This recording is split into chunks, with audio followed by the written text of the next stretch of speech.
I'll tell you what, man, NXT wasn't bad tonight. We are live, man.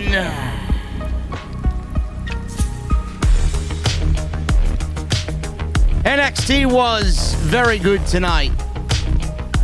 I'm not sure it was good enough for me to care, but it was very good nonetheless.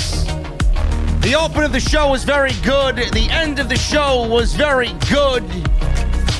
And we have new women's tag team champions in Candice, LaRae, and Indi wrestling.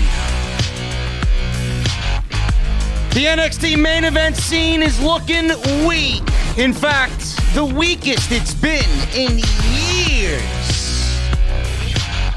Has WWE put all their eggs into the Karrion Kross basket? We are going to discuss why everybody on the roster, once again, is no match for Karrion Kross. And I got a rumor killer on Tessa Blanchard. What is going on, and what is Diamond's mind? We are going to talk about it tonight. This is the NXT Post Show right here on Off the Script.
What is going on, guys? Thank you so very much for joining me right here on Off the Script. This is your NXT post show for May 4th, 2021. I am your host, JD from New York.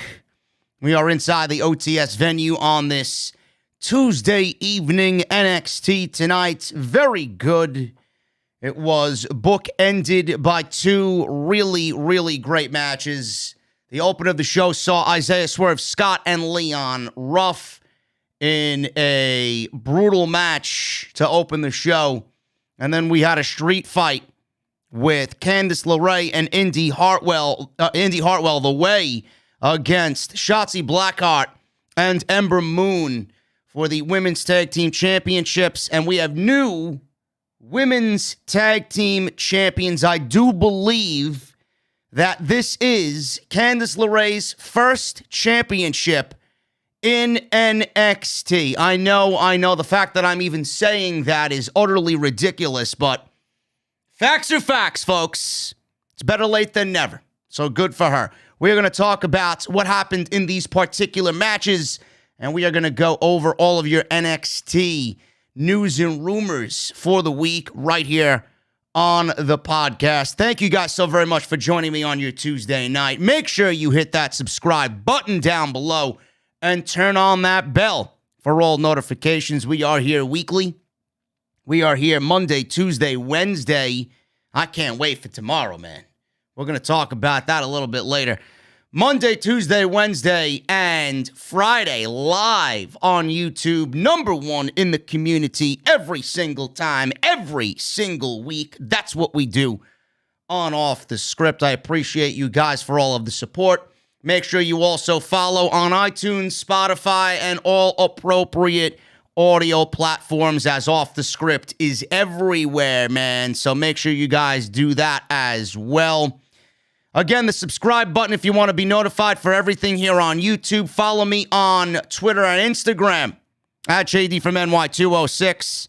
I would appreciate you guys go over to Instagram. I'm going to be a little bit more active over there. I am going to be posting my thoughts and opinions on everything here said on the podcast on Instagram. I want to get a little bit more traction over there. I've neglected it for far too long. So we are going to do some good things over on the IG, but Twitter is the main place for me. Thank you to everybody that live tweeted with me tonight during NXT. If you guys want to support the podcast, there are a couple of ways to do that. Number one, Patreon, patreon.com/JDfromNY206. If you guys want to go out there and buy a t-shirt, support the show via Bonfire, you guys can do that. Bonfire is the exclusive home of Off the Script. That is bonfire.com. Link for the web shop is down in the description below. If you guys want to go and check out any of my sponsors, you guys can certainly do that as well. Tonight's sponsored by Dr. Squatch, drsquatch.com. Use code SCRIPT at checkout. You guys are going to save 20% off. That's a lot of money, man. It's a lot of money, but listen, you can't put a price on smelling damn good, bro. You can't do it. drsquatch.com. Stop being a smelly wrestling mark. Stop being a smelly wrestling geek. Stop being a Ryan Satin. It's pretty much what I got to tell you, man. That is drsquatch.com. Use code SCRIPT at checkout. And if you missed the Monday Night Raw live stream, the Monday Night Raw podcast here on Off the Script, go and check that out, man. We have a very tasteful, nice little mini rant, but not really a rant, especially in my case, not really a rant, on Eva Marie. She's back in the WWE. I don't know who's excited about this maneuver, but I give my thoughts and opinions on why this is taking several steps backwards in the women's revolution. I'm sorry, folks. Eva Marie is just not going to cut it on Monday Night Raw. We got a plethora of issues in the women's division, but bringing Eva Marie back is the way that they are trying to add depth. Come on. You got to do better than that, Mr. Bruce Pritchard. I'm sorry. This move sucks. So go check that out. If you guys want my thoughts on what was another horrendous Monday Night Raw, as always, and my thoughts on Eva Marie, that is on the channel right now. Go and check that out. I would appreciate all of your supports. Also, Super Chats are open. Get them on in. We'll hang out at the end of the show like we usually do. Hit that thumbs up as well on the video. I know it's Tuesday night. I know it's our lightest audience of the week because, let's be frank, guys, nobody gives a shit about NXT anymore like they used to. But if you guys want to hit the thumbs up and you're here and have not done so, I'd really appreciate it. Let's try for 500 likes. So make sure you guys go and do that for me today. Wednesday, tomorrow, I will be live on YouTube. It's going to be a major, and I mean major, I'm talking about the debut of Sting level of excitement tomorrow for AEW. My partner in crime, Jesse, and I will be live on YouTube. We will be going over Blood and Guts. This is AEW's version of War Games. It's going to be fucking awesome, man. I don't really get excited about anything anymore, man, because I don't put myself in a situation to be let down and disappointed. I am genuinely excited about this match tomorrow. I am genuinely excited about what AEW is going to give us tomorrow night. And I'm fucking excited to be here live tomorrow night with you guys on the live stream. So make sure you join us tomorrow night. It's going to be awesome. It's going to be awesome. NXT. Let's start off at the top. This was a big show with two big stipulation matches. They indeed bookended both of these matches in the beginning And in the end of the show, this was really just a 2-match show. And those 2 matches were, I would say, on the level of a pay-per-view quality coming out of both. Those were very good matches tonight. Isaiah Swerve Scott and Leon Ruff. We're going to talk about that because they opened the show. These 2 guys, man, I tell you, I'm not a big fan of Leon Ruff. I'm not. I think his ceiling is exactly where it is. He doesn't exceed what he does in NXT. He's not the type of guy. He's not really the guy that the main roster would look at in any sort of serious way. Isaiah Swerve Scott is somebody that piqued my interest even when I watched him in the Indies. He was just awesome. I mean, the guy's a freak of nature. He's just athletic as fuck. He's a great in-ring performer. He's got a great look. He knows how to sell. Everything about this guy, man, it's just awesome. He just oozes that natural charisma, you know? And I was worried about him in NXT because I was hoping that he would go far. And when I watched him first step foot into NXT, I didn't really put much hope into seeing him go far because, I mean, let's be real. Every time somebody from NXT joins the main roster, whether it's main event or 205 Live, they don't really get the exposure that one is supposed to get. They don't really get looked at. WWE doesn't give a shit. Sometimes these people make it to the main roster and then WWE gets bored of them and then they go to main event or then they go to 205 Live or worse yet, they sit in catering and they don't do anything with these guys. And Isaiah Swerve Scott, I don't want any of them to go down that road, but I did not want Isaiah Swerve Scott to go down that road. The one thing that I was worried about him is what is his character? What was his character? He didn't have one. He was almost a identical fucking performer as Ricochet was. He was pretty much NXT's replacement for Ricochet because they do pretty much the same thing. He was Ricochet 2.0. Ricochet went to the main roster. They haven't used him. Isaiah Swerve Scott, he did everything that Ricochet was doing, sometimes better, but he didn't have a character. And now all of a sudden he's got a character. He's got direction, and I love it. And I hope this is enough to have him break through because he's way too talented to just not use, and I'm loving what I'm seeing from him. And like I said, let me deviate back to Leon Ruff. I was not a big fan of Leon Ruff. Leon Ruff I've watched in the Indies for, a couple of months. I've seen what he was capable of. I've watched him perform live. I went to a couple of Evolve shows where he teamed with AR Fox. I watched him team up with AR Fox on Evolve right here in Queens, in Laboom. So I know how good Leon Ruff is, but the type of guy Leon Ruff is, he's not going to get over in front of a Bruce Pritchard. He's not going to get over in front of a Vince McMahon. This is the type of guy that they would absolutely treat like a goddamn joke. He'd be in 24/7 segments with R-Truth. They're not going to take him serious in any which way. This is as serious as you're going to get Leon Ruff get in WWE with what he's doing here against Isaiah Swerve Scott. But man, oh man, do they work fucking great together. They really, really work great together. It's awesome. These guys have natural chemistry.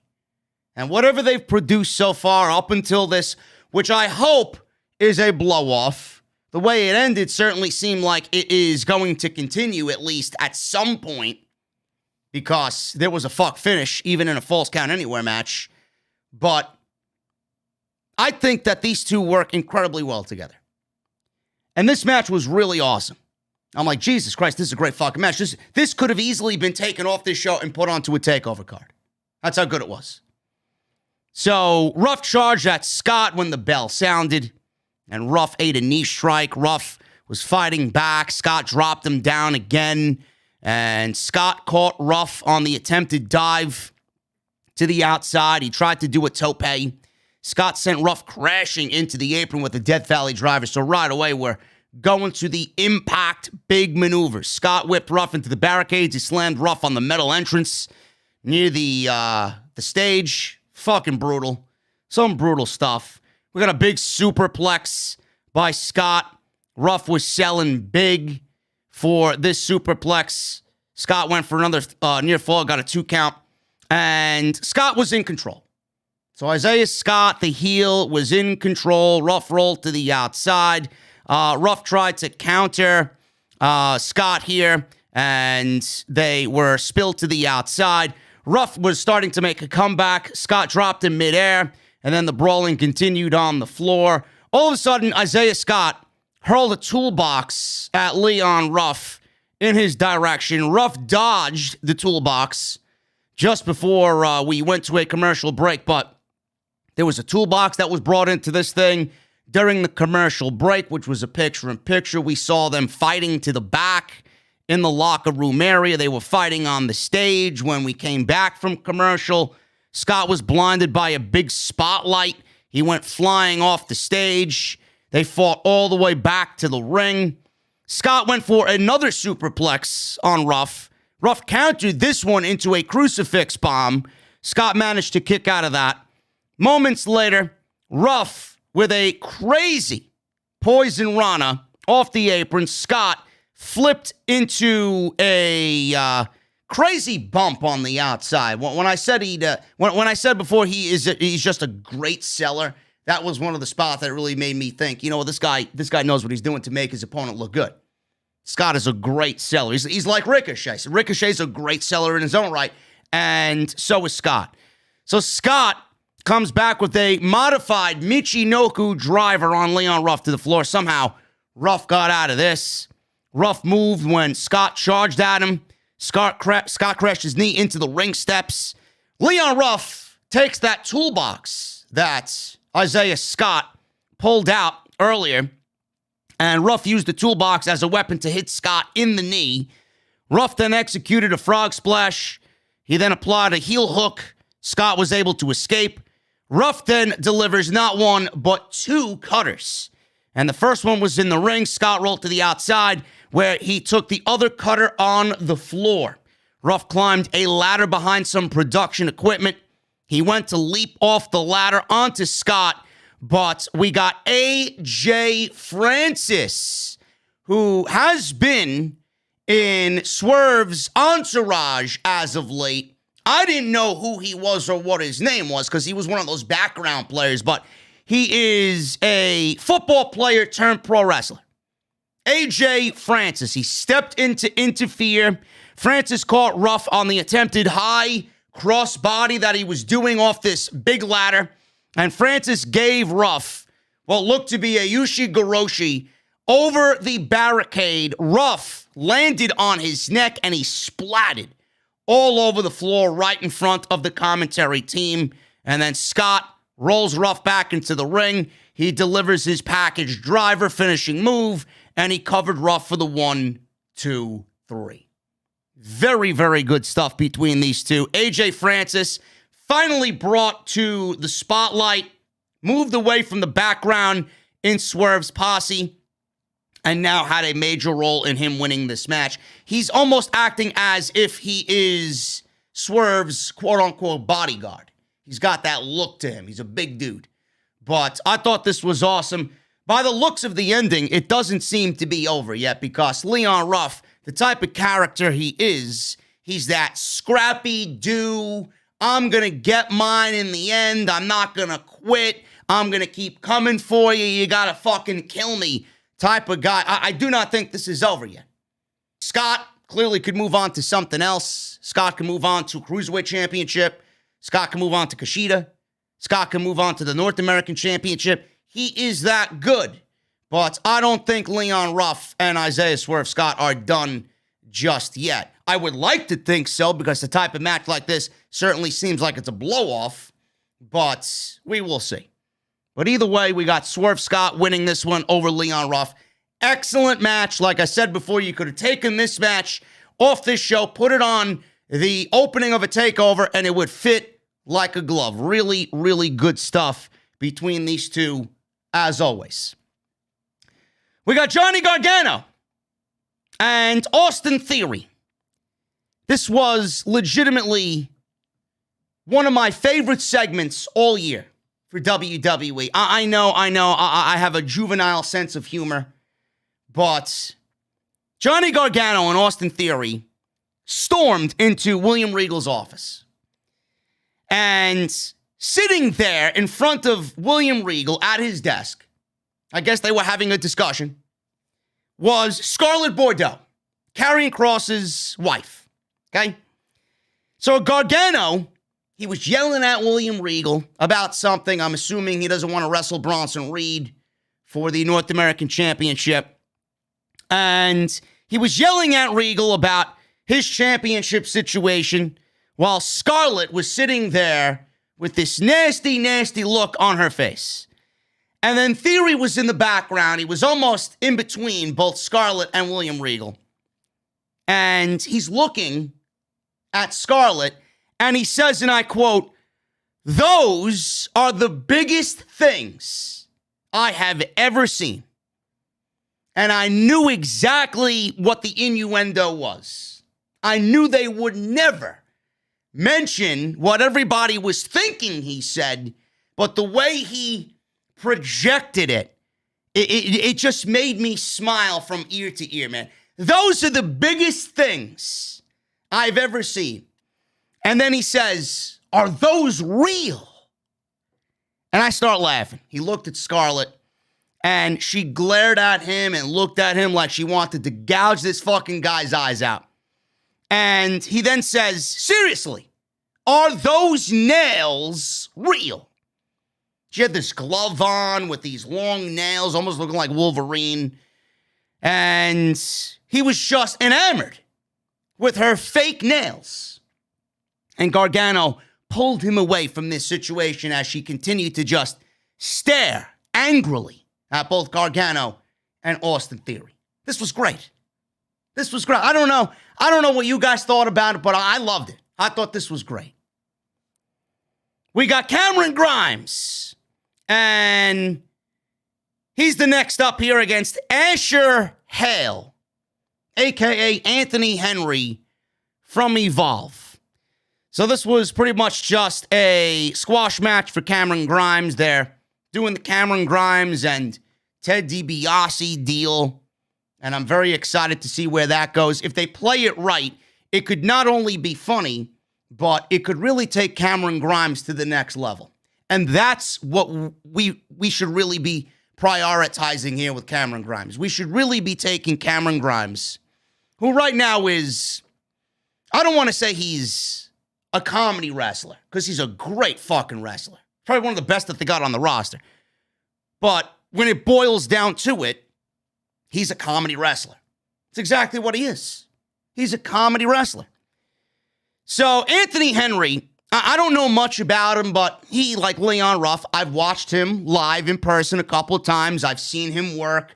I believe I've seen him work some really, really good matches against, I think, Austin Theory and I think Roderick Strong when NXT was kind of talent trading with some Evolve talent, and some NXT talent were invited to perform on these Evolve shows before WWE actually bought Evolve. Anthony Henry is very good. He's very good. But this was a squash match. It wasn't even a showcase for Anthony Henry here. Asher Hale is his new NXT name. This was pretty much to continue the consistency with Cameron Grimes. And this was pretty much a 3-minute squash, cave-in by Cameron Grimes, and he gets the win. That was pretty much it. Now, what I said before about Cameron Grimes, he's been a middle-of-the-road guy for pretty much the duration of his NXT stay. So what exactly are we doing with Cameron Grimes? Are we really doing more comedy than more serious? I get he's got that charisma, that country boy millionaire, gimmick that he's got going on. But what is the end goal for Cameron Grimes? Is he going to be a main event guy? Are you grooming him to be a main event guy? I know I would be.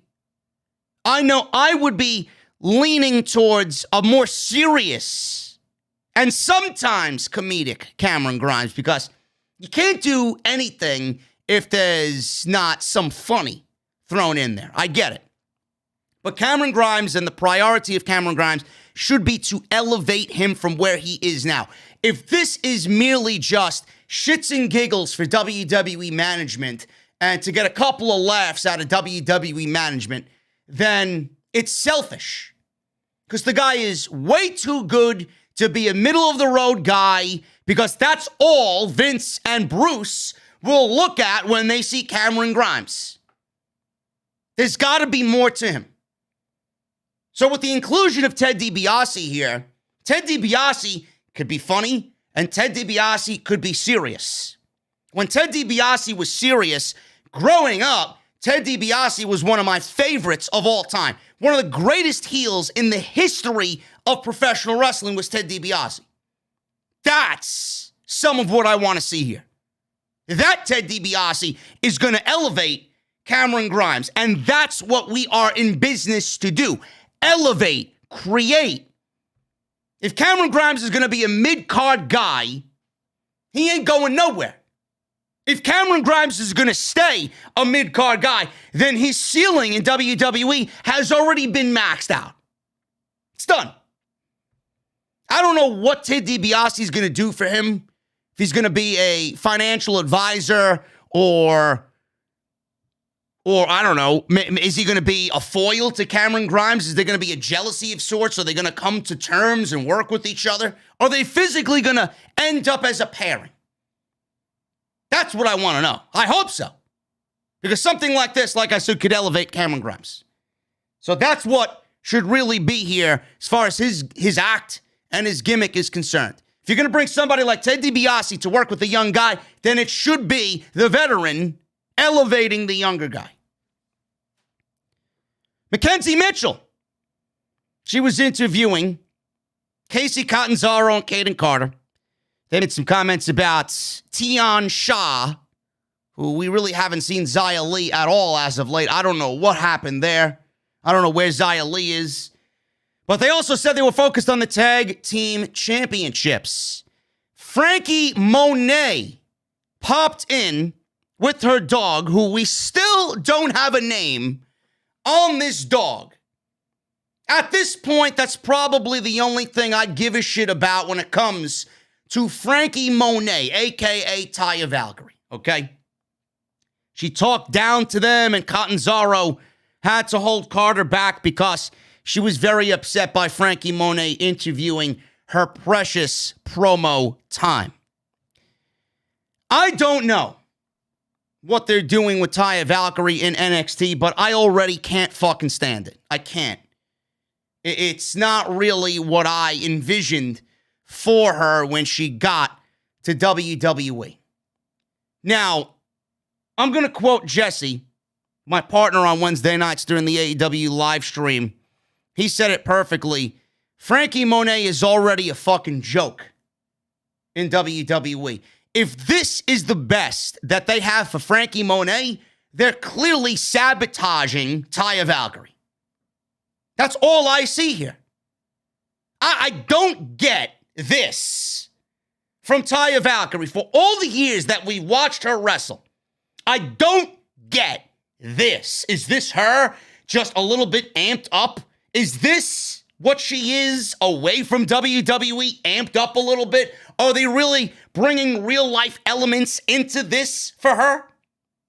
Otherwise, what are we doing here? They are already making her like her husband on the main roster. And John Morrison is probably one of the most talented guys in all of WWE. Every single time I see John Morrison, I wonder, what the fuck are they doing with John Morrison? Johnny Drip Drip. He's with the goddamn Miz. They're legitimately two-class clowns. Two-class clowns.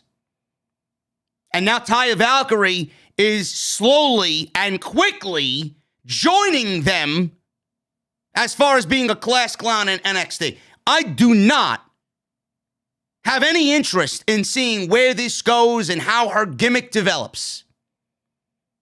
I really don't. Now, if WWE wanted to make Taya Valkyrie and John Morrison a really attractive, just interesting couple and pair on WWE television, Why are we not booking them to be a little bit more serious? Because that's exactly what they were before they joined WWE. It's almost as if they gave away all of their seriousness and wanted to go either something or go in a direction that's not them and more down a comedic path. Look at Scarlett and Karrion Kross. Could you ever see a power couple like that acting like John Morrison and his wife Taya Valkyrie on WWE TV? Why are we not building around the strengths of these characters, especially when you have someone like John Morrison and Taya Valkyrie who are legitimately married? I don't understand that. You got Scarlett and Karrion Kross. You got Miz and Morrison. You know, the one thing that I like about Miz and Morrison is that when Maurice is there, Miz is more serious. When Miz was with Maurice, he was serious. That's the type of pairing I want to see. Then you got Montez Ford and Bianca Bel-Air. That's going to be the next thing. Montez Ford, imagine when he goes solo, the power couple that could be Bianca Belair and Montez Ford on the main roster. But then we look at John Morrison and Taya Valkyrie, and I'm like, what are we doing here? Why are they not looking like Scarlett and Karrion Kross? Imagine the power couple that could be if both of them got on the same page and were booked a little bit more serious. Whatever they're doing here, I'm already over it. I don't give a fuck where she goes, who she wrestles, or who she feuds with. I don't. It's just comedic garbage. Nobody in NXT could tell me that this is the best you got for Taya Valkyrie, Frankie Monet in NXT. At this point, the only thing I care about is what's the fucking dog's name.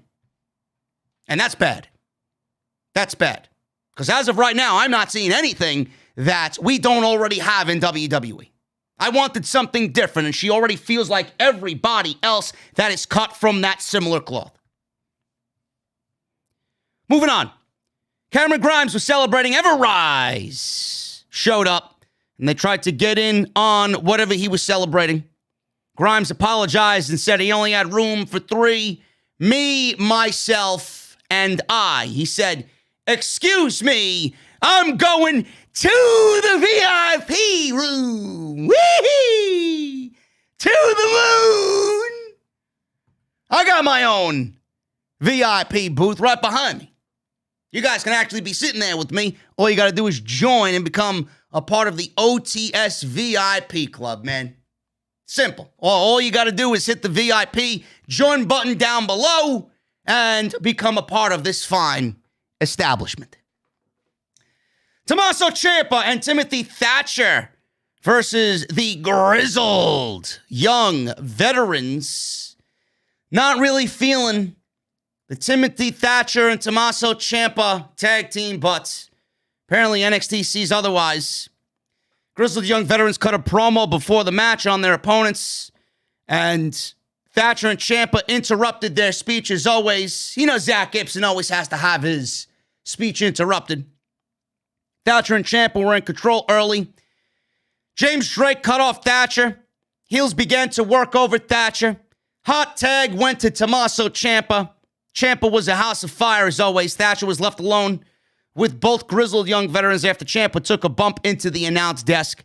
James Drake also flew through the ropes with a nice-looking tope that knocked Ciampa over the announce desk. Apparently, we got somebody's shoe was lost in translation here. So we got Stu Bennett, Wade Barrett. He lost his fucking shoe during this tope. Thatcher was being double-teamed in the ring, but Ciampa was able to make it back to make a save. Ciampa also had a shoe, like I said, that belonged to Wade Barrett. I'm assuming he took his shoe off after he was tope'd over the announce desk. Ciampa, with the assist, he tossed the shoe in the ring. Thatcher then completely bashed Gibson in the head with the shoe. Thatcher followed up by applying an armbar, and Gibson tapped out. So that was pretty much it there. It looks like we got Tommaso Ciampa and Timothy Thatcher. They're slowly moving up the NXT tag team ranks. So I don't know what's happening there. We may be looking at an MSK Tommaso Ciampa and Timothy Thatcher Tag Team Championship match. Because beating the Grizzled Young Veterans is a big deal, man. So we'll see what happens there. Or it could go to Imperium. The tag team situation in NXT looks a little bit more interesting, certainly more interesting than what's happening on the main roster. Imperium may be the ones to take down Thatcher and Ciampa and then move on to MSK. I want to see the Grizzled Young Veterans get what they deserve, man. Too good of a team to be kind of third or fourth in this division. Because right now we got MSK, we got Tommaso Ciampa, Timothy Thatcher, we got Imperium, and then GYV is number 4. They got to be a little bit higher than that, man. Well, that just may be my bias coming out. I'm a little bit more pro Grizzled Young Veterans here, but it is what it is. Ciampa and Thatcher win over the GYV. So we got Austin Theory and Johnny Gargano. They said they were going to bust into William Regal's door. Theory then said he was going to kick William Regal's door in, but he politely knocked on William Regal's door instead. And William Regal clearly wasn't in his office, but he was seen walking down the hallway towards Austin Theory and Johnny Gargano. So Johnny Gargano finally got what he wanted to say out to William Regal, said that he wasn't going to wrestle Bronson Reed, and he wants to talk about this North American Championship situation. Regal said, listen, get out of my way. And then he looks at Austin Theory and said, Scarlett has made it known that you will be wrestling Mr. Karrion Kross next week. So it was Austin Theory getting a match with Karrion Kross because he inadvertently, comedically made fun of her, you know what. But he was really talking about her nails. So she didn't like Austin Theory's comedy, I guess, and now because Austin Theory wanted to be a comedian, he now has to suffer the ultimate punishment, and that is getting his ass beat by Karrion Kross. So we seen after this Isaiah Swerve Scott and his entourage with an interviewer. Swerve simply said that he was going to win tonight, and he did. And that was pretty much it. AJ Francis was seen there. He slammed the door in the interviewer's face as they exited the building. Karrion Kross was next. He came out, and he was with Scarlett, of course. Kross was all business, as he usually is. Scarlett handed Kross a microphone after the introduction. Said 3 weeks ago, he made things crystal clear. All you have to do is step up and roll the dice. He said people weren't afraid of him. He's not afraid of them either. He said, let's give these people what they want. Let's give them a fight. He said he doesn't need to prove anyone wrong. They need to prove it to him. He said next week he'd dive bomb Austin Theory on his head. And for anybody else, ... out comes Kyle O'Reilly and his terrible theme music. So Kyle O'Reilly comes out wearing red flannel. He's got these big obnoxious sunglasses on. Looks like a complete hipster. I don't know how you take Kyle O'Reilly from the Undisputed Era and make him into what we see now. Some people are not on board with the new portrayal of Kyle O'Reilly, but if he's happy, then God bless him. But I know when I look at Kyle O'Reilly, when I see him come out like that, I don't look at a main event guy, man. Especially in WWE standards. I don't. You don't see Adam Cole coming out like that. Adam Cole's either going to come out looking like a fucking world-class world champion, or he's going to come out looking as good as he did last week in an all-black suit, looking like a goddamn fucking main event guy. But Kyle O'Reilly wants to come out looking like the poor man's Orange Cassidy. It ain't going to work for me, man. It's not. It's not going to work up. It's not going to work for me as far as Kyle O'Reilly goes. So, he was in the ring. He said he gets why Kross thinks everyone should be afraid. Sheer dominance. Said he came out here because he wants this match. So let's give the NXT universe ... Out comes Pete Dunne with his new terrible theme music. God, I miss CFO money. I really do. Or CFOs. I miss their theme music. So Pete Dunne and his music played, interrupted both Cross and Kyle O'Reilly. This was a very Monday Night Raw-ish segment where you got one guy speaking, somebody else comes out, their music interrupts. Then you got another guy coming out, his music interrupts. I don't like these segments, man. I think they are really, really fucking poorly produced. I really do. So Pete Dunne comes out, he asked from the ramp if the other two were having a laugh. He said he doesn't care who the people want to see in this match. He said he doesn't care about the new Kyle O'Reilly or that Karrion Kross stands there as champion. He said he was the baddest man in NXT and he dared them to ... And Finn Balor comes out, his music plays, and he interrupts Karrion Kross, Kyle O'Reilly, and Pete Dunne. What'd I tell you about this being a Monday Night Raw-esque segment, folks? So Balor, he's there, he's back, he's returned, right? He lost the title at TakeOver, stand and delivered to Karrion Kross. He's been on a small vacation, a small hiatus to recharge his batteries. He's got a microphone. He says, Pete Dunne, been there, done that. Kyle O'Reilly, been there, done that twice. So as soon as he got into the ring, there was a big brawl that happened. He attacked Karrion Kross with the microphone. Security was out there. They tried to break things up and end this brawl. And Karrion Kross stood there alone in the ring because he wiped everybody out. Security guy then was wiped out by Kross. He took a Saito suplex in the ring from Kross. And then Kross was posing with the belt, stared out at Balor. And as Kross was staring out at all these guys that he took out Balor, he took out Dunne, he took out O'Reilly.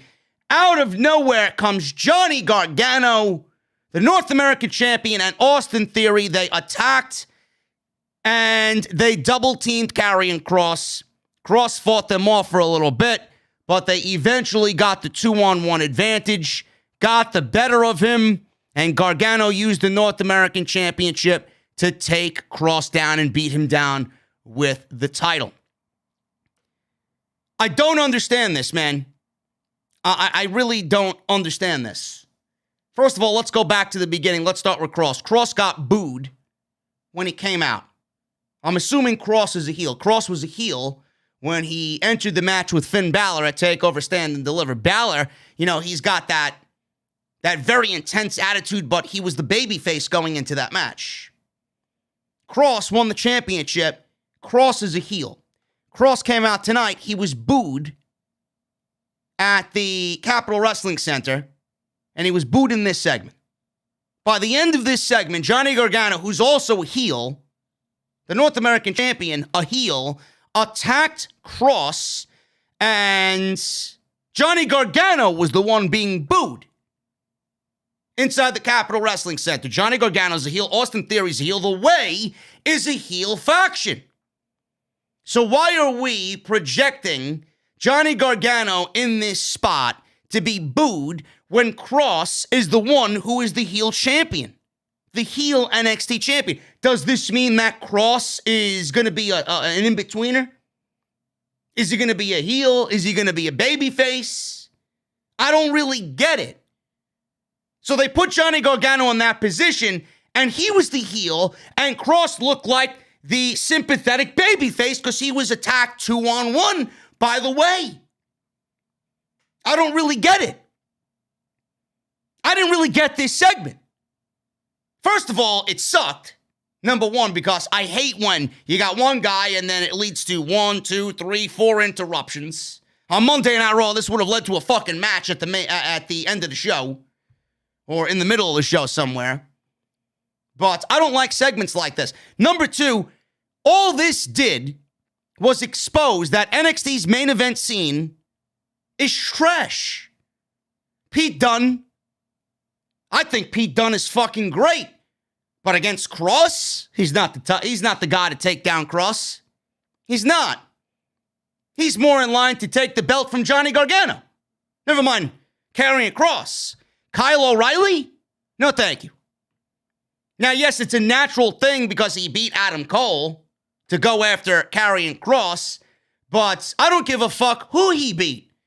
Kyle O'Reilly, this Kyle O'Reilly, is not anywhere on the same planet to Karrion Kross. There's no way. There's absolutely no way. Balor, out of all three of these guys, Balor is the one that I would take more so than anybody in this segment. And even him, no matter how great he's been, is not the guy to take the belt back from Kross. You put it on Kross, and it stays on Kross. WWE pretty much exposed NXT's main event scene in this segment as just as weak as Monday Night Raw. There's nobody on this brand that is legitimate enough to take that belt off of Kross. And this is what you get when you put all your eggs into one basket. You were so obsessed with getting Kross back into the main event scene and so obsessed with getting him as the NXT champion again because he didn't really lose it and he was out because of injury and had to relinquish the championship. You wasted no time at all getting Kross back into the championship picture and then putting the championship on him. What exactly did you do? You pretty much put yourself in a situation. Your backs are against the wall now. You can't take the title off of him, and you don't have anybody built up. In his absence, you didn't build up anybody to be legitimate enough to take the title off of him. It's the same thing with Roman Reigns. SmackDown does not have one single soul on that roster that is good enough to take the title off of Roman Reigns. AEW's going through the same thing right now with Kenny Omega. AEW doesn't have one single guy on that roster, and I'm even including Page.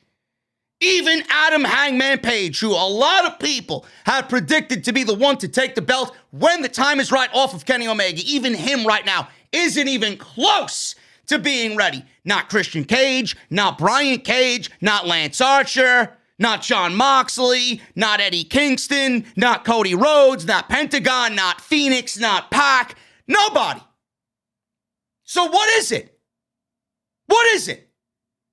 Is it the fact that these guys are so dominant as champions that we can't see anybody taking the belt off of them? Or is it simple across the board?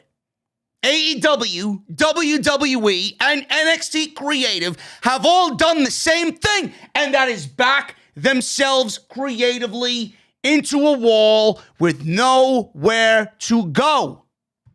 That's exactly what they've done. And I said it a couple of weeks back, and I'm going to continue to utter it to everybody that's watching me, man. The only one that exists on this roster that could, should, and will, when the time is right, to beat Kross is Walter. And that is it. I don't want to hear anybody else's name. Nobody in this segment, let alone beating Kross, nobody in this segment is even remotely interesting as far as a challenger for Kross at the top of the card. I don't want to see any matches between any of these three guys and Kross. That's their own fault. That's their own doing. Instead of booking comedic segments and worrying about a love storyline with Indi Hartwell and Dexter Lumis and doing God knows what else, women's tag team championships, seems like all the focus has gone to the women's division. And it seems like everything else is suffering because they're putting all of their eggs into the women's division. Meanwhile, everything else is suffering. This shit sucks. The NXT main event scene is trash. It is not legit. This is the weakest it has been. All I got from this is that Kross shouldn't even be NXT champion. He looks out of place here. Kross should be on Raw, or Kross should be on SmackDown. He shouldn't even be here. That's just how I feel there. That's just how I feel about the NXT main event scene. It's not what it used to be. There's no Aleister Black. Andrade was declined to go back to NXT. He didn't even want to go to NXT, I believe I read. Right? Aleister Black could come down.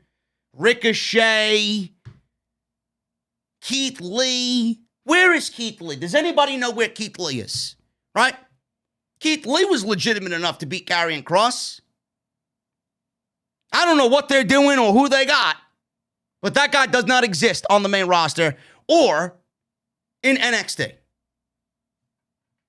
Doesn't exist on the main roster for Roman Reigns. Doesn't exist in NXT for Karrion Kross. Walter. That's it. Walter is the guy. Let's check the chat, ladies and gentlemen. We have 900 people inside the OTS venue. You guys want to know why I want to cut the NXT live streams from the weekly schedule, man. If I can't get 1,000 fucking people in here on a Tuesday night for a WWE program, then why am I even here? Why do I even bother covering NXT? I don't know. There's 386 likes on the live stream. Let's try for 500, please. Let's try for 500 likes on the NXT live stream tonight. And the super chats are open. Make sure you guys get them on in. We'll hang out at the end of the show. Stevie Ray. Sorry, Sarai. I'll refrain from the Joshi jokes, ladies and gentlemen. Sarai versus Zeta Ramir. This went about 4 minutes. Sarai obviously won. Man, Sarai, I'll tell you what. Very generic in appearance. Nothing about her jumps off the page at all. But man, oh man, does she work fucking stiff. But I guess that's that Japanese strong style. I guess that is the Joshi way, right? We got Sarai working stiff against Zeta. Zeta looks good, man. Zeta looks good. I'm very interested to see more from her. I want to know who she is. I want to know what she's about. She's pretty good. This is my second time actually seeing what she could do. She upset Toni Storm in a match recently, and she's in this match against Sarai. But we got Sarai kicking Zeta, and that leads to a headlock, reversed into a dropkick by Sarai. Sarai closed in on Zeta, and Sarai threw some kicks, rolled up Zeta for a 2 count, body slam into a cloverleaf bridge. Zeta hit the ropes to break the hold. Sarai ran the ropes for a wicked dropkick here, and then fisherman suplex for a 2 count, missile dropkick by Sarai. The two would then exchange some shots in the middle of the ring. So towards the end of this thing, Sarai charged, hit the ropes. Zeta moved, and then Zeta rolled up Sarai. Rope run, sling blade by Zeta, back kick by Sarai, and a beautiful snap German suplex. And that was the finish here. Sarai gets a win. 4 minutes over Zeta Ramir. And that was pretty much it, man. We got to see a little bit of her offense. It's stiff. I don't know if there is communication issues or not as far as Sarai goes with her opponents. But the fact that, you know, there were some spots in this thing that it looked like the communication was off because of the language barrier there. And that led to some of the stiff shots and some of the really hard-hitting moves. I don't know. So they're clearly getting behind both of these women, more so Sarai. So we'll see what happens. But again, just like I said about her debut, really nothing jumped off the page to me as exciting or interesting. It's more of the same Joshi shit from WWE. I just hope that she develops into a natural character that is really interesting to the American audience. That's all I could possibly ask for here from NXT while they build around Sarai. And Io Shirai, where is she? I don't know. I don't really know.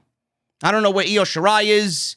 I don't know what she's doing. I don't know if she's getting ready to be demoted. I don't know. We haven't seen her, but clearly she is waiting in the wings for Bruce to bury. So backstage, after this thing was over, LaRae caught up with Zeta for a handshake. Toni Storm tried to ruin all this nice, respectful moment. Zoe Stark cut her off, and Storm thought better of the situation because she seen that she was outnumbered 3-1. And all three of them, Zoe, LaRae, and Zeta, all sat together. There was a moment backstage with Imperium. Looks like they were on a Zoom call with Walter, who looked to be outside of the United States. He spoke to Imperium, mostly in German, and Bartel nodded, and the group all agreed on something, and it looked like Alexander Wolf is the odd man out. Alexander Wolf got up from the Zoom call. Bartel and Eichner both looked at Alexander Wolf. He got up and left the Imperium locker room. So I don't know what's going on there, but Walter looks to be, from what we saw tonight, looks to be kicking Alexander Wolf out of Imperium. So we'll see what happens with that. Very interesting there. Jake Atlas. He went up against my boy tonight, L.A. Knight. L.A. Knight. And Jake Atlas. This was another short match here. Knight cut a promo on the way to the ring. He said he was going to kick Atlas's ass so far and so hard that he's going to need an Atlas to find himself after it's all over. Atlas rallied, and he was being beaten down early. Knight cut him off. Atlas had a few counters against L.A. Knight here, but Knight hit a headlock DDT. Knight went for a cover on Atlas, and that was pretty much it. So this was a squash match for L.A. Knight. They're continuing to build L.A. Knight up here on NXT. He's got that natural charisma. He's ready for the next step if they want to give it to him. And he's easily, in my eyes, one of the more charismatic guys that could handle a bigger spot. I don't know why they're keeping him middle of the road for now. Maybe they're waiting for the right time. I could see if Johnny Gargano drops that North American Championship to a babyface, I could see Bronson Reed beating Johnny Gargano, and I could see L.A. Knight taking that title off of Bronson Reed. That's what I could see there. I think Dexter Lumis is out of the picture altogether. I think Bronson Reed is taking that title off of Johnny Gargano, and I think L.A. Knight is going to swoop in. Because Dexter Lumis, they got him focusing on Indi and Indi only. But it looks like L.A. Knight is consistently winning matches. So I think L.A. Knight is grooming himself for a nice North American Championship run when the time is right. We got The Way, Indi Hartwell, speaking of which, and Candice LaRae in the locker room. LaRae was telling Hartwell not to focus on Dexter Lumis because they have business to take care of tonight and win those women's tag team championships. Dexter Lumis was in the locker room. We saw a hand-drawn portrait of both he and Indi in the locker room. Indi didn't see it, but Candice did, and she hid it in one of the lockers. And then Dexter Lumis was standing behind a glass-paned door. Looked like he had roses in his hand. Again, Indi did not see him. And Candice shut the blind so that Indi doesn't see him. So they're getting ready for their tag team title match against Shotzi Blackheart and Ember Moon. Speaking of the ladies, Toni Storm, she said Zoe Stark was once the flavor of the month, but she's losing her flavor pretty damn quick. Tell that to Vince McMahon and Bruce Pritchard. They are always looking for new flavors. They're going through flavors like they're going through fucking underwear on the main roster. She said she was a former women's champion and a huge superstar, but Stark is a nobody. She said she brought Stark into the business, and when she's ready, she'll take her right back out of it. They need to do something with Toni, man. Toni's too good to be stuck in the middle of the road here in a nothing feud with Zoe Stark. Legado del Fantasma. They were in the ring, in suits. Santos Escobar said he talked about blood, tradition, heritage, and legacy. He said you all saw him become the Cruiserweight Champion and the undisputed Emperor of Lucha Libre. He said last week everyone saw an iconic moment, a premonition. He said he'd recover what was rightfully his, the NXT Cruiserweight Championship. Joaquin Wilde said that they had not forgotten about MSK. In the triple threat match, MSK didn't beat them, but last week they did beat MSK. Raul Mendoza said they want a tag team championship match because that's all you got to do. Pin the champions clean on television in a random nothing six-man tag, and then poof, you got a tag team championship match. Escobar said the measure of a man is not what he can do for himself, but what he does for his brothers. So it looks like we're getting a tag team championship match with Legado del Fantasma and MSK, and I'll tell you what, folks, here's a spoiler. MSK is not losing those tag team championships. Kushida then appeared on the big screen. Said last week Escobar crossed the line and it was a mistake. Next week, it'll be the two of them for the Cruiserweight Championship in a rematch. Let's do it. And Escobar agreed. Should be a very good match, which is not really saying much. Looking forward to that. So we got that. And then next week, we also got Raquel Gonzalez versus Mercedes Martinez. I do believe that is for the NXT Women's Championship. Beth Phoenix met up with both women via video and asked about the match coming up. Martinez interrupted Gonzalez, and Martinez, obviously with that angry tone of hers, she said she gets it with people saying she's never gotten it done, but she's hungry. Gonzalez then stepped in and tried to get into it, but Martinez talked about how she set the bar and paved the way. Gonzalez then said Martinez set the bar, but she set the bar very low, and Gonzalez has taken that bar and raised it up. Martinez said in one night, she'd end the reign. She's going to end Gonzalez's reign. Gonzalez said Martinez was the first challenger, but she wouldn't be the last. I like this vibe that they did here. I really did. I like the vibe. I thought it built towards whatever they are doing next week very well, especially for these TV matches. I'd like to see more of that, man. I really would. I just think it brings a nice sense of urgency and a nice level of importance to these matches. And this feud's been going on for a couple of weeks now. Martinez is kind of aimed at the Women's Championship. She set her sights on that for a couple of weeks now. And I think it's going to be a very good match. So this is definitely a nice start to Gonzalez's reign if she could take down Mercedes Martinez next week for that Women's Championship. Tag Team Championship match is coming up. We got the Tag Team Champions. They were in the back. Shotzi and Ember Moon. They got their tank. And Shotzi went off about the cute dog that Frankie Monet is still walking around that is nameless. And she sent off the dog talking about how cute she was. And Moon said, not cute. And referenced an unseen large bowel movement by the dog in the tank. I don't know what was going on there, but I mean, it was cheesy.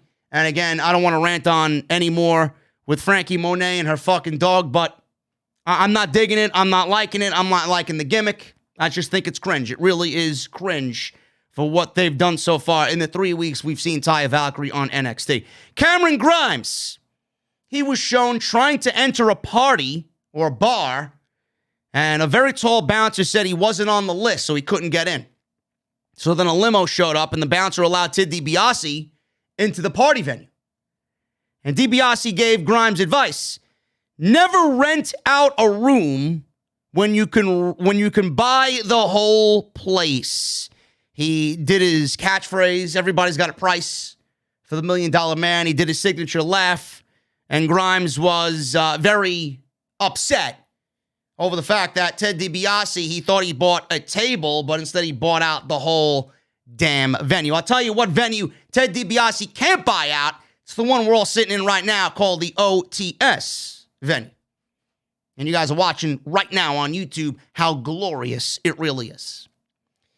Main event, Shotzi Blackheart and Ember Moon defended the women's tag team championships against Candice LaRae and Indi Hartwell. This was a street fight. And damn, this was a good match, man. The women in NXT, they're really, really raising the bar every single week. And you can see where WWE's priorities lie in NXT. It all starts and ends with the women. They're putting more into the women than they are anything else on this show.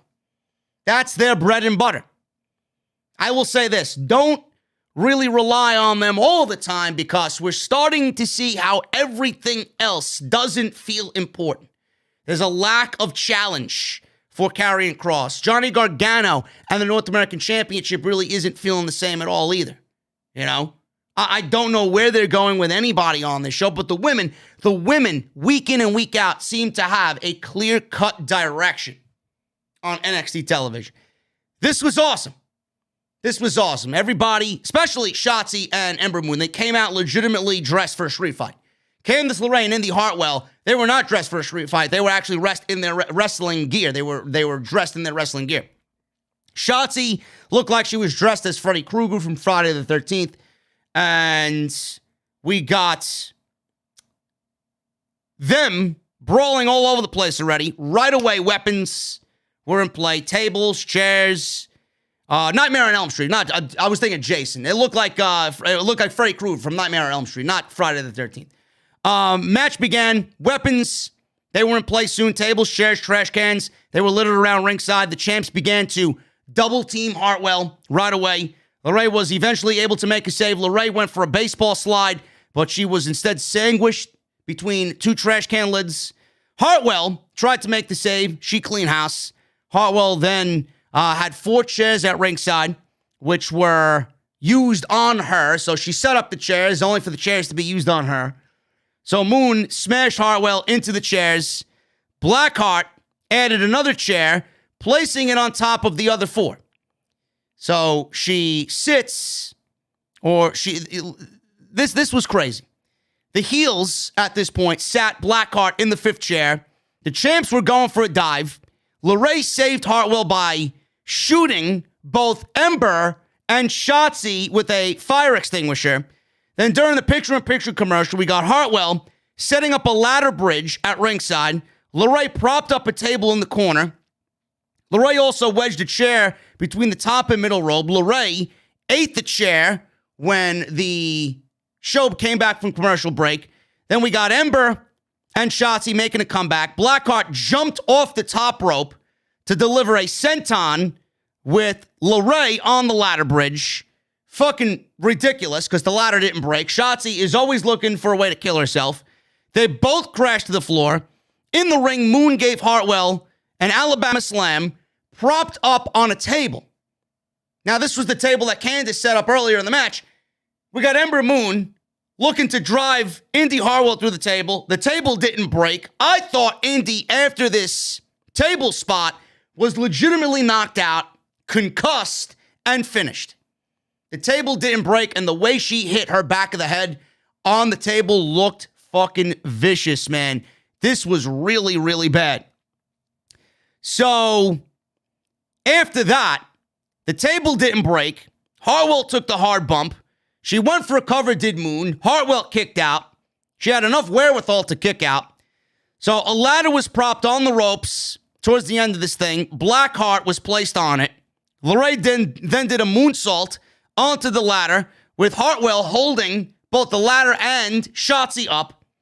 Moon took a spine buster on the ladder. That looked like it sucked. Blackheart and Hartwell then were brawling near the announce desk. Blackheart shattered a coffee mug on Indi Hartwell. Blackheart then climbed one of the steel beams inside the Capitol Wrestling Center. And at this point, Hartwell was on the announce desk. She jumps off of this big steel beam like she's Jeff Hardy. She dives off of this, big splash through the announce desk. She puts Indi right through the announce desk. They're taken out. Hartwell, eventually, towards the end of this thing, with a springboard flying elbow to the outside, doing this, she put Moon through a table. Meanwhile, LaRae gave Blackheart the wicked stepsister on a steel chair face first. LaRae then pinned Blackheart to win the tag team championships, and it was done without any interference from Dexter Lumis. There was no sign of Dexter Lumis whatsoever, and we got new tag team champions. Candice LaRae and Indi Hartwell are your new women's tag team champions. It's awesome. Absolutely awesome. The women in the main event here exceeded all expectations for the tag team titles, street fight. We got the opening with Leon Ruff and Isaiah Swerve Scott. That was really a great open to the show. Everything in between really wasn't that important, but NXT tonight was bookended by a great beginning and a great end. And you got to give it to those women, man. They went out there and really stole the show tonight. They continue to go out there and really step up their game. You got to give it to Indi, who looked to be as tough as anybody. She went in there and handled herself well in the main event. She took a fucking beating, right? She gave it right back to both Shotzi and Ember Moon, who are two girls that know what the fuck they're doing, man. They are as tough as anybody on that roster. And Candice LaRae, you got to give it up for Candice, man. This is her first NXT championship in what, 4 years? So congratulations to her, man. Sooner rather than later, she's going to have to win a championship. You know, we could have had her at least be a 2-time, 3-time NXT women's champion alone. But here we are, Indi. She leads Indi to her first taste of gold, and she's got her first taste of gold in NXT as well. So congratulations to them. And that's going to be the new reign. We got a new tag team champion in Indi and Candice LaRae. Now, guys, I do got one piece of information on Diamond Mine. Now, we've seen another vignette for these Diamond Mine, I guess, wrestlers coming to WWE. I don't know what it is. I don't know if it's a group. I don't know if it's a one singular act. I don't know. Apparently, Dave Meltzer said that WWE is keeping the identities of this vignette, or the identity or identities of who's in this group, or whatever the fuck it is, close to the vest. Now, I don't know who it could be. We all talked about what the IWC was mentioning before about it being Tessa Blanchard. Meltzer came out and said that Tessa was not going to AEW, so clearly this is going to spark more rumors of Tessa joining NXT. There were reports from several in the community that Tessa and AEW and discussions have been going on for more than a month to bring her and Daga, her husband, into AEW. But I got a rumor killer on these Diamond Mine vignettes now. Now, clearly, Tessa Blanchard's been the name associated with this the most. Blanchard has used diamonds in her presentation before, but from a new report coming from Fightful, they have debunked this theory. Now, the Fightful report states that one source did not want fans expecting Blanchard to be a part of the act or to be the main person or focus behind these vignettes. However, it was noted that it was the misconception of everything going on with this, the logo, the diamond, and Tessa Blanchard. They understood how this could be perceived as Tessa Blanchard. It was also noted that the Diamond Mine is currently being played close to the vest backstage. Fightful also reports that Tessa Blanchard being in talks with AEW were a firm no. This means fans likely won't be seeing Blanchard right now in WWE or AEW for the time being. Now, I'm gonna give my piece on this, and we're gonna talk about this more tomorrow when we do the AEW podcast with Jesse for Blood and Guts. I don't think Diamond Mine is Tessa Blanchard or anything regarding Tessa Blanchard. I don't. I would not be surprised if it is, but I don't think that it is Tessa Blanchard. What I do think is that AEW has Tessa Blanchard signed, sealed, and delivered. I do think that AEW and Tony Khan have Tessa Blanchard signed, sealed, and delivered. What I do think is that all of these people, Meltzer, Sapp, Fightful, all these reports, I think that they're being fed false information because Tony Khan is clearly somebody that has his thumb on the pulse. Tony Khan clearly is seeing all the Tessa Blanchard talk as of late. She's been a lot more active on Instagram and on social media. So clearly it seems like she's gearing up for a comeback and she's ready to get back out there and do what she does best. But I do think that this is Tony Khan feeding the no, it's not Tessa. No, we're not talking to Tessa. I think AEW is feeding false information to these dirt sheets because they really do have Tessa Blanchard signed, and they don't want the cat out of the bag as early as we've seen so far. She may be a double or nothing. You know Tony Khan likes to always deliver something at a major pay-per-view. Tony Khan has been very good with that. He likes to give people their money's worth, whether it's a big match, a big moment, or a major debut. I do think that Tony Khan and AEW have Tessa Blanchard and Daga in the bag, and they don't want the news out there so early that she's joining AEW. So they've done, AEW as a company, have done everything to die down these rumors. So then it's going to lead back to NXT and Tessa joining NXT. And I don't think that's the case. Will I be surprised if that is the case? No. Will I be surprised she don't go to AEW? No.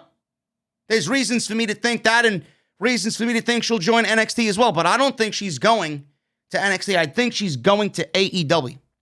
I really do. And I think all of this is a red herring. And I think AEW is trying to do their best to die down and fan the flames of all these hot rumors going around right now, because they do have her and they don't want the cat out of the bag as early as we've seen.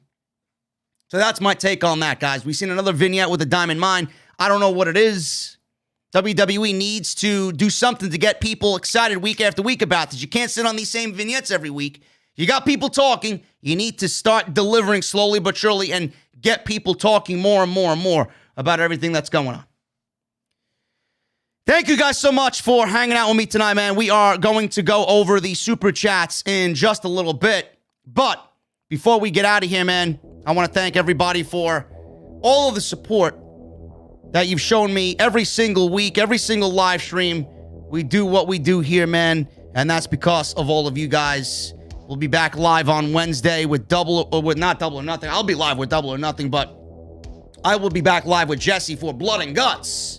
It's like a fucking pay-per-view in the middle of the week, man, on Dynamite. Should be awesome. It's going to be a big night. So come hang out with us tomorrow.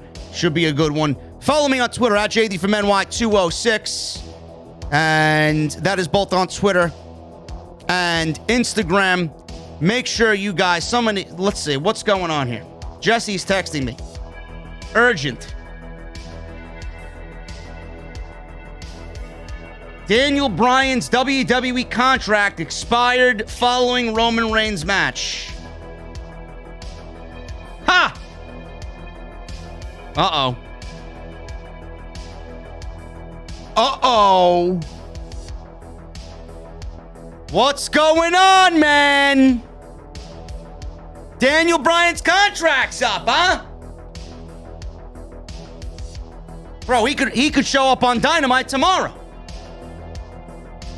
Daniel Bryan could show up and challenge Kenny Omega at Double or Nothing, bro. Oh, man.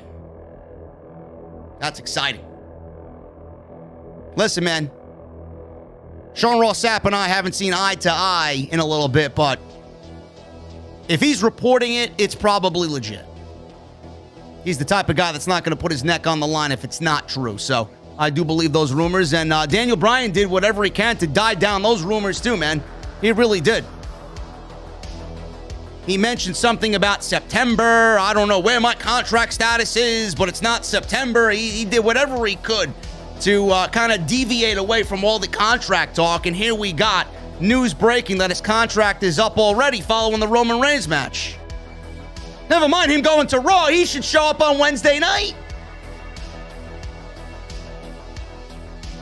Anyway, I appreciate you guys. Follow me on Twitter at JDfromNY206, Twitter and Instagram. Hit that subscribe button down below and make sure you guys hit that thumbs up, man. We're almost at the 500 like threshold.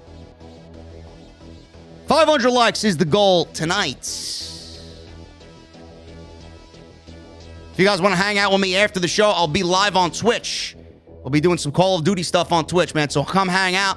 We'll be having a good time. Twitch.tv/JDfromNY on Twitch. So make sure you guys jump over there. Appreciate you guys over there, man. Mr. Cake with the $2 super chat. Austin joining Oni in the I Peeped Scarlet Club. I mean, bro. Do you blame him? Jaden Vlogs, $9.99 super chat. I got a scary feeling Vince is about to destroy NXT. I just hope to God not. And how do I become a member again? Jaden, all you got to do is hit the join button underneath the video. And boom. Coiled Phoenix, a $10 super chat. Hey, JD, I just had a scary thought. Maybe WWE saving the pairing for SmackDown and have another couple versus couple match like they did with Daniel Bryan and Brie. God help us all if that is the case. WWE is fucking clueless, man. They are so out of the loop. They are so uncool. It is so funny, man. It is so funny how uncool they are. They just don't know how to be cool anymore.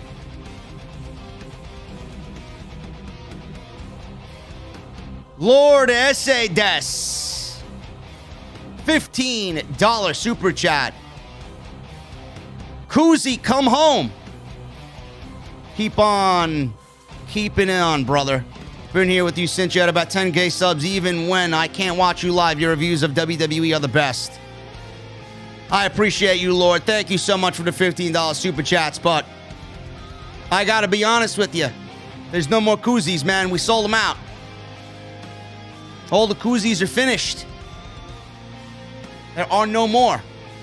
50 of them gone. We got rid of the last few on Monday Night Raw during the live stream.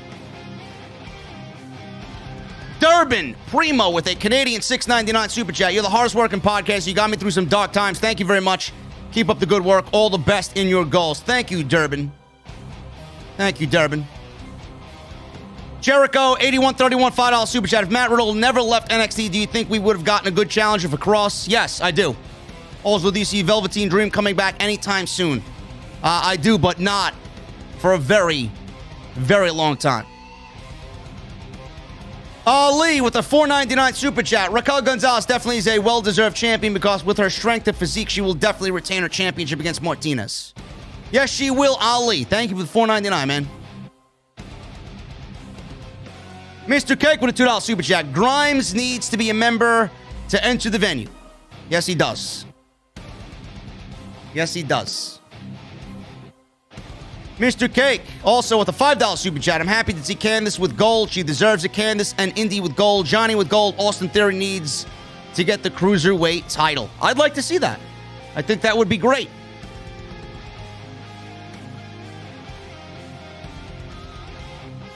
Jesse, I agree with you, man. If Bryan was actually retiring, he would have addressed it before he left WWE.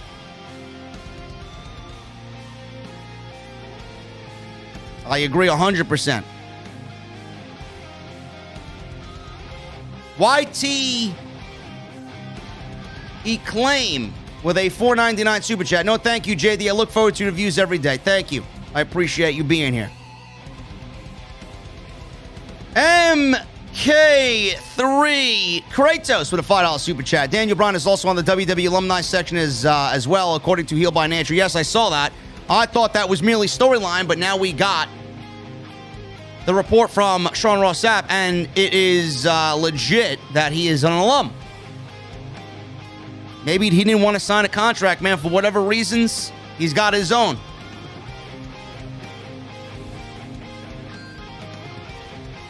Jack Brewer. $5 super chat. I like L.A. Knight. Better than The Miz these days. You kidding me, bro? There's not even a fucking comparison. There's not even a comparison between L.A. Knight and The Miz, man. Are you serious? Really? Thank you, Jack Brewer, for the $5 super chat. I appreciate you. And I appreciate you guys hanging out with me tonight. That's really all I got. There's nothing else as far as super chats go, man. It was a slow evening. It was a slow night. But I appreciate you guys hanging out with me inside the OTS venue for this NXT review. We're going to get out of here. We're going to jump on Twitch. We're going to play some Call of Duty. And we're going to hang out. If you guys want to hang out with me over there and go with some Call of Duty After Dark, we'll be over there, man. But I appreciate you guys hanging out tonight. Again, please hit that thumbs up. Let's try for 500 likes. I know Tuesday is not a very interesting evening. I know it's not an AEW or a Monday Night Raw or a SmackDown, but I would still appreciate the support, man. I am very close. I'm going to be honest with you guys. I'm very close to getting rid of the NXT reviews, man. Nobody gives a shit. Nobody gives a shit. It's a waste of my time to come on here if nobody wants to sit and hang out and watch. If I can't generate over 1,000 people for an NXT live stream, man, that ain't on me. That's all on NXT. I'm seriously thinking about just cutting them out and not even coming back on here on Tuesday nights. Seriously. If nobody's interested, then why am I bothering? But anyway, hit that thumbs up, guys. Hit that subscribe button if you have not done so.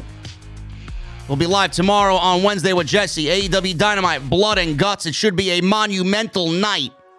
Everything will be set up early. Me and Marky D is going to be in the OTS News Studio, getting everybody ready. It's going to be great. It's Cinco de Mayo. What's on the menu? Titus is going to have a goddamn festival tomorrow, man. Should be great. DrSquatch.com. Use code SCRIPT at checkout. Follow me on Twitter at JDfromNY206. That's Twitter and Instagram. And make sure you guys go check out all the other content on the channel, man. Monday Night Raw from last night, Off the Scripts, episode 374. From Saturday, we talked about Mick Foley and his desire to have an all-women's brand or an all-women's show on WWE television. What an idiot.